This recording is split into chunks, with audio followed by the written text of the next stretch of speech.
There we go. Excellent. My name is Corey Barrier. I'm the sales CEO. I work with small to medium-sized businesses with their sales teams. I also work with individuals if that is what the job calls for. So I really enjoy what I do. I really enjoy helping people. So, all right. So I want to tell you a little bit about myself and to just kind of let you know the person that you're talking to. I had a pretty decent childhood. When I was 12 years old, I was at a 6th grade pool party and I jumped off the diving board and I got out of the pool, and the 3 cutest girls in the whole school asked me to do it again. So I thought, I'm in there, right? And so I jumped off the diving board again. I got out of the pool, and when I was headed back after they asked me to do it again, they called my name and asked me if I needed a training bra. So you can only imagine the humiliation that I felt during that time. But here's the other part to that. Even though at the time it felt like the worst thing that had ever happened, it changed the direction of my life because I've never had to worry about my weight problem since. So as embarrassing as it was, it's extremely effective. So the next thing I want to tell you about is in 2005, I got caught with drugs and I got in a lot of trouble, and once again, milestone. Never did that again. Almost went to prison. So 2009, I got sober, which was probably one of the most challenging things that I've ever had to do. After many, many DUIs, I'd had enough. I knew that I wouldn't be able to reach the success that I wanted to reach if I couldn't drive, right? I mean, 2 plus 2 adds up to 4. So, and here we are today. So I just want to give you a little bit of background of who you're talking to, and, I've been through a lot of stuff, and it's made me the person that I am today. So let's talk about what we're here to talk about, which is negotiations. So when you think about negotiations, a lot of people feel like it's you're trying to get over on somebody or trying to get something out of somebody that you shouldn't have, and that's just not the case. Negotiations are vital to you making money, and if you don't know how to negotiate, you're going to be in trouble. It's just like sales, in my opinion. When you're talking to whoever you're talking with, the first thing I want to talk to you about is the assertive tone of voice, right? What that means is, like I would say, this gentleman, my price is $35,000, right? It's kind of angry. And obviously, if a lot of people come across that way naturally. And so you want to be aware of that if that's the case, right? Because people don't want to buy from people that seem angry. Next is more of a matter of fact, like the price is $35,000, right? It's just a solid, immovable price. And I love the next one, which is the late night DJ voice, which means it basically, and just try this, as I say this, pay attention to your brain. If I say the price is $35,000, you struggle because most people talk much faster than that, right? So what I'm doing is I'm calibrating your brain. I'm helping you to slow down so I can talk with you and so you can hear what I'm saying. Right? If somebody's upset, it's a great way to slow their thought process down.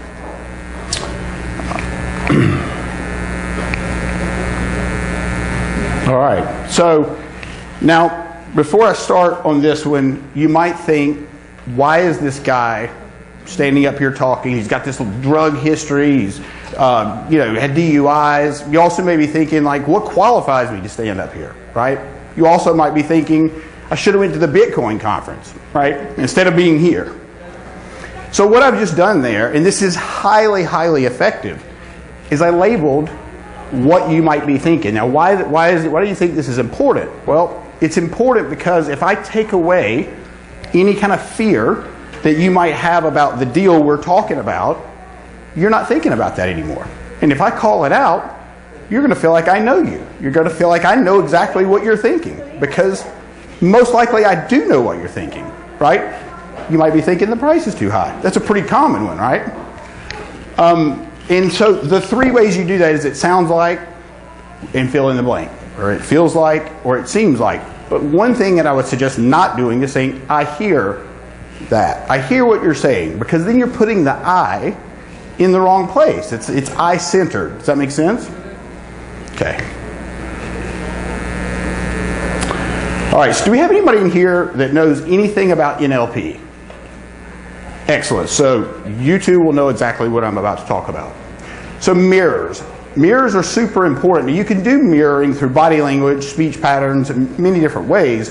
But what we're going to talk about today is the verbal portion of it. So you want to repeat back the last 3 to 5 words that whoever you're talking to says. Now, you might be thinking that you're going to get caught by doing that. You also may be thinking it's not going to work. But I can tell you it works 999 times out of 1,000. But you have to do it right. You have to land it right. And so that takes practice, right? Anything that you want to get good at takes practice. So in the second part, it gives you an opportunity to think, right? If you're repeating back constantly, say you do that 3 or 4 times in a row. First of all, you're not going to get caught. You're just not. But what you are going to get is a lot more information. A lot more information out of the person that you're talking to. And they're never going to know you're doing it. So the other part to that is it makes them feel like you're listening. Because if you're not listening, you wouldn't be able to repeat back the last 3 to 5 words they were saying, right?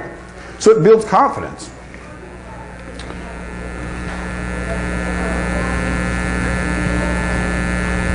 All right, I love this. So digital communication, think about when you email, if you're in a negotiation with whomever about whatever, you want to think about when they read the email, you got to think about the other person and how they may be feeling when they read that email.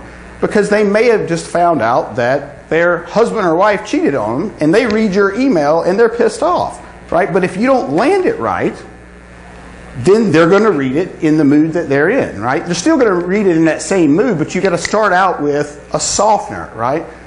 Hey, thank you for being patient for the email. I apologize that it took so long, right? You've got to soften the communication. Short and concise, super important. And I'll just give you a quick example. If I'm trying to, actually I won't give you that example yet because that's later on. So, again, this is, in my opinion, Sales 101. If you really want to understand your customer, you've got to understand how they think. You got to understand what they think about you. And you may have to spend some time, researching that information, because if you can put yourself in their shoes, you're going to land the deal because you're going to speak their language.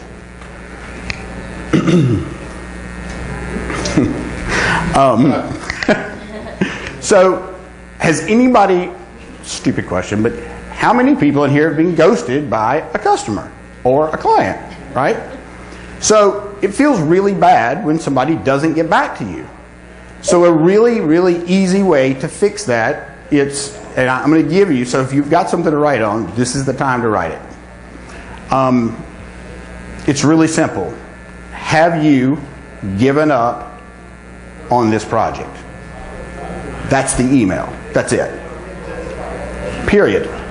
And you will not believe the response that you're going to get from that. You have no idea, but here's the thing. That can't be your second email. That's why right? That's the ghost, right? That means there's a distance between your last conversation. Whatever that distance is, let's say I'm talking to somebody for 6 weeks about a deal, and then I don't hear from them for 3 weeks. Ghosted, right? And that email works all the time. It works better than, in fact, I don't think I've ever had anybody not respond to that email. That's powerful. Okay, 738-55 rule. So, does anybody in here outside of the 2 NLP people know what this means? No. Okay, so body language. 55% of how we communicate is through body language. The way you move your hands, the way you move your feet, the way your micro expressions on your face, your body language is the majority, over the majority of the way people communicate, right? So we see poker players all the time, right? And you watch a poker player and they're just stoic, completely still. Here's the difference. You can have a poker face, but you can't have a poker body. Let me explain what that means. So if I'm saying something, let's just say that this gentleman, Scott, and I are having a conversation, right? And we're toe-to-toe. And Heather comes from this way, right? We know Heather, but we don't really like Heather, right? So the way we're going to handle that, and this is, everybody would handle it the same way because you're unconscious of these things. So I may turn, not my body, just my head. Scott may turn his head. But we're not going to open our feet because we don't want Heather in the conversation. Now, if we want Heather in the conversation, we'll be welcoming, right? This is super important. This is how you can tell if your customer, your client, is out of the deal. If they want you, maybe you're in a service industry and they want you out of their house, watch their feet. They'll tell you exactly what you need to do next, and it's extremely powerful. And congruency is where, if I say to Scott, hey Scott, I love your shirt, right? And my face is saying one thing and my mouth is saying something different, right? I see people all the time that say, yeah, I get this messed up. They'll be like, yeah, I'm happy to do that. Right? Watch people's head. I'm telling you, it's unbelievable. And it's unconscious. Like you don't know you're doing it. Okay, tonality. This is super important, seeing as how this is PODFEST, because the tonality in your voice, the voice inflection, people can read that. They know if you are being honest or not. They can tell if you're making stuff up. So the tonality is it's also voice cadence, voice inflection. So it's just when I say I could talk really, really, really fast or I could slow it way down. That would be considered the tonality of your voice, right? Speech patterns falls into the same thing, voice inflection, incongruence. So I just told you about congruence, right? If I'm saying, yeah, I love your shirt, that's congruent. But the example I gave earlier was actually non-congruent. Incongruence, right? Sure. Exactly. So it's your body saying something different than what your mouth is saying. So you just want to be aware of that. Okay, so the words. Right? I want you to really, really think about this. So if only 7% of the communication is the words that we use, and the only thing you're using as a follow-up process is an email campaign, how effective do you think that is? Why do you think email open rate is so slow or so low? That's why. Because it's just the words, right? We don't think about, imagine for a moment, I don't know, your favorite vacation. You're not thinking about the words. You're not thinking about the text, right? You're thinking about pictures. You're thinking about the memories. We don't think about things in lines of text, right? And so email loses 93% of that communication. So it's mind-blowing to me when people tell me their only follow-up process is through email. So empathy. It helps you to understand what your customer's thinking. Helps you to understand what they want you to do next, right? And if you use this in a tactical way, it's extremely beneficial, right? Think about, just like I said, it seems like, so if I say, Heather, it seems like something's on your mind, or it seems like you're preoccupied, right? I'm calling it out. And that is exactly what we're talking about when tactical empathy, right? It's empathizing, and it's helping Heather know that I'm understanding what she's feeling, right? It's extremely powerful. All right, so, understanding your prospect is invaluable because that's the person you want to do business with. Why would you not want to understand them? Why would you not want to dive in and really understand what their pain points are? That's the whole thing around sales. you're solving a problem, right? You're giving a solution to a problem that is painful. Whether that be a revenue issue, which is what I deal with a lot, or whether it be an employee issue, or it could be a number of things, but you really want to understand, and the only way you're going to understand is by asking great questions. So, how to spot a liar. I'm sure we've all had somebody tell us a long, drawn-out story about why they didn't do something, or why they did do something. And it's interesting because the story's way longer than it needs to be, because they're just adding stuff in there, and you can tell. Because the story, it's like, why'd you have to tell me that you dropped your wallet, and then you stepped in a mud puddle, and then you tripped going, like, I don't need to know all that. I just need to know you went in the store and back out, right? I don't need to know all that. So when they put in a lot of stuff that's, it doesn't make sense, or it's just too much information, it's like filler, right? And so there's probably some lying going on there. We call that the Pinocchio effect. How to respond to a lie. Label it, right? Sounds like you got something else on your mind. Here's the thing. You don't want to keep labeling. You just get a label once, and you got to let it sink in. And there may be some silence there, and you got to be okay with that. You got to be okay with just sitting there. Because if you just start spitting out a bunch of labels after that first one, now it's one thing if I start the conversation like I did earlier, and I said all of the labels, because I'm talking to a bunch of different people. But if I'm talking to you one-on-one, I wouldn't go through all those labels, not mid-conversation. I may go through them at first, but not if I feel like Scott is uncomfortable. I'm not going to list out 20 different labels because he's going to think I'm crazy. But if I just list out one, he's going to think about that, and it causes contemplation, which you're going to get into in just a second. So, all right, let's see here.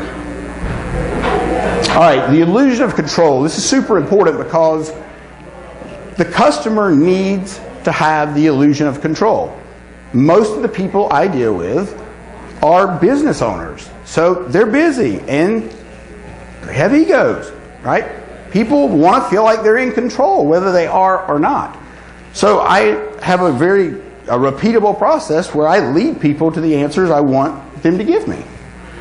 And so you do that through asking calibrated questions. So here's an example. If I say to Heather, why did you dye your hair purple? Or I say, Heather, what made you dye your hair purple? Or I say, Heather, how'd you decide on that color? Which one seems less offensive? Or which one seems more offensive? The first one. Absolutely. So this whole find out people's why, ask them their why, it's offensive. Think about this. When you were 2 years old and you broke something in your house and your mother or father said, why did you do that? Right? We remember that. It sticks with us. And so when we get asked why, we go on defense. And that's the last thing you want to do to somebody you're trying to do business with, right? And so it's a more collaborative approach. It's like, how do we get to the solution? What do I need to do to get us there, right? What can we do to get us there? So it's extremely effective. Okay, so I'm going to tell you a little story about what I do when I go to a hotel and I get there early, or if I need to check out late. And so far, this has worked 100% of the time. So when I check into a hotel early, everybody knows you check in at 3 o'clock. But if I get there at 10 a.m., this is exactly what I would do. Heather, if you were the person up front, I would walk up to you and I would say, Heather, I'm about to make your day ridiculously difficult. And I would stand there until Heather's like, what is he getting ready to say? Is he getting ready to say he spray painted pentagrams all over the outside of the hotel? Is he going to say that he, is getting ready to blow the hotel up? All those things are going through her mind. And then I say, I need to check in early. And she's like, absolutely. Not a problem.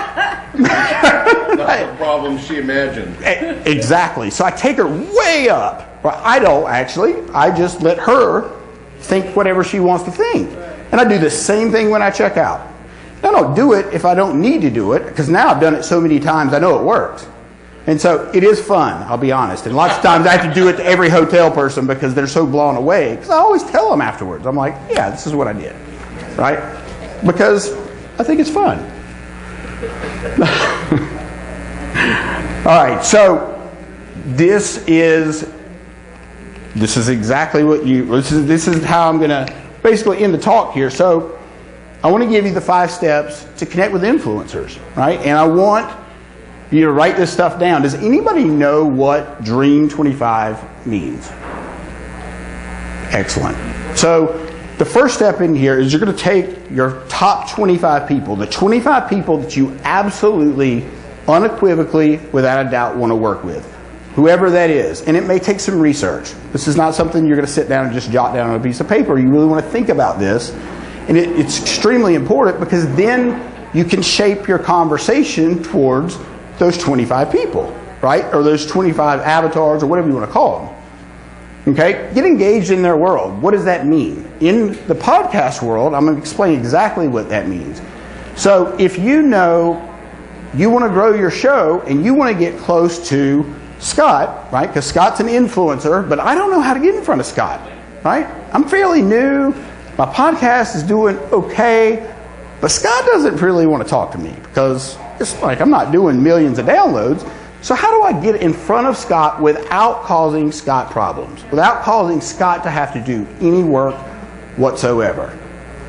So I would reach out to Scott and say, hey, I've got a podcast. I know you just came out with a book. I want to advertise your book on my show absolutely free. $0. Okay? Now you all might be thinking, well, he's crazy. He needs to make money. That's not the strategy. The money's coming, but you just got to do it the right way. And so you got to get engaged with them. Follow them. Share their stuff, right? Comment on whatever they post. Not great post, but actually read it and comment on it. And you'll get recognized. Then get involved, which is what I was saying about the book or whatever the thing is that they just came out with that you can help promote. Because think about this, right? What's going to happen when Scott thinks about advertising with somebody after I've already been helping him for free? He's going to think about me. I'm going to be the first, or better yet, maybe he knows somebody that's coming out with a book and they need advertising. He's like, hey, I know this cool dude. He'll put you on his show. You should check him out. He's been working with me. He's done a great job, right? That's how you do it. You got to follow up. And again, not just with an email. Use your voice. Send voice notes. That is how I've booked 90% of the people that I have had on my show. And I've interviewed some big people. And simply sending a voice note or a video, right? Why do you think the video and the voice note works? Well, we covered that. That's 93% of how people communicate. That's why. It makes complete sense. You can see my facial expressions. And so the successful prospecting and outreach, right? You want to make sure that you're continuously feeding that. If it's Scott or if it's multiple people that you're trying, let's say your top 25 that you don't have, you don't know which one of them is going to say yes, you've got to prospect. You've got to reach out to them, right? So, and it's got to be effective. And that's one of the things, I have a group coaching program called the Sales CEO Syndicate. We teach you all these things inside of that. And there you go. If you want to write that website down, thank you. That is how you can get a hold of me. I'll hang out here obviously a little bit after. And I guess, I don't know if we have time for questions. Absolutely, we sure do. Anybody have some questions? Yeah. So, are you trained in NLP? I am. Okay. I sure am. Okay. Anybody else have a question? I love the why thing. I am such a why asker. I always asking questions now all this time. I know I've been doing it wrong. What is NLP? Neuro-linguistic programming. Yep, it's a mouthful. So it's just language of the mind, essentially. And what that means is that well, I can't really go too deep into it, but it's language of the mind. It's helping you understand how other people think, right? Well, the mirror effect is the basic, easy sales technique that really works. That's right.